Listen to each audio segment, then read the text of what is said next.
Assalamualaikum semuanya. Jangan lupa tonton video kami sampai habis ya untuk menambah wawasan kita bersama. Let's go. Perikatan merupakan bagian dari lapangan hukum harta kekayaan, yang dimana perikatan secara etimologis didefinisikan sebagai suatu hubungan hukum antara dua orang berdasarkan nama pihak yang satu berhak menurut hal dari pihak lain dan pihak lain berkewajiban untuk memenuhi tuntutan. Sumber perikatan dibagi menjadi dua, yaitu perikatan yang bersumber dari perjanjian dan perikatan yang bersumber dari undang-undang. Yang dimana pada perikatan yang bersumber dari perjanjian, yaitu perikatan yang bersumber dari perjanjian ini ditegaskan dalam pasal 1233 KUH Perdata bahwa tiap-tiap perikatan dilahir baik karena persetujuan dalam kurung yaitu perjanjian maupun karena undang-undang, yang dimana perjanjian adalah sumber perikatan paling penting.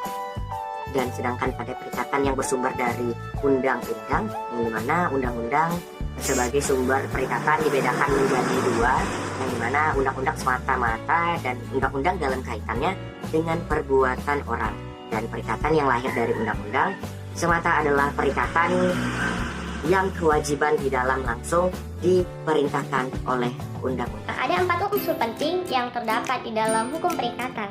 Yang pertama adalah unsur hubungan hukum, yang kedua adalah unsur kekayaan, yang ketiga adalah unsur para pihak, dan yang keempat adalah unsur presentasi. Nah, kemudian apakah teman-teman mengetahui bagian-bagian apa saja yang ada di dalam hukum perjanjian? Mari kita simak, ada 3 bagian penting yang terdapat di dalam hukum perjanjian. Yang pertama adalah bagian essentialia, di mana bagian essentialia ini contohnya seperti kata sepakat yang tercipta di antara para pihak dan suatu hal tertentu, mengenai suatu hal tertentu. Nah, bagian yang kedua adalah bagian naturalia, di mana bagian naturalia ini merupakan bagian dari suatu perjanjian yang menurut sifatnya dianggap ada tanpa perlu diperjanjikan secara khusus oleh pihak tertentu.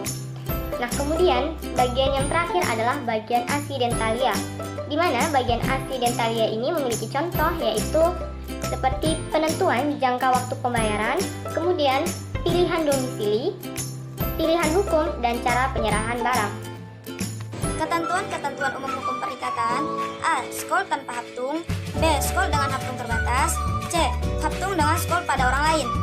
Dan hapusnya perikatan. Hapusnya perikatan menurut ketentuan pasal 1381 KUHP ada 10 cara hapusnya perikatan, yaitu 1. Karena pembayaran, yang kedua karena penawaran, pembayaran tunai diikuti dengan penyimpanan atau penitipan, yang ketiga karena adanya pembaharuan hutang, yang keempat karena pencampuran hutang, yang kelima karena adanya pertemuan hutang, yang keenam karena adanya pembebasan hutang, yang ketujuh karena musnahnya barang yang terhutang, yang kedelapan karena pembatalan atau yang dibatalkan, yang kesembilan karena berlakunya syarat batal, yang kesepuluh karena lampau waktu.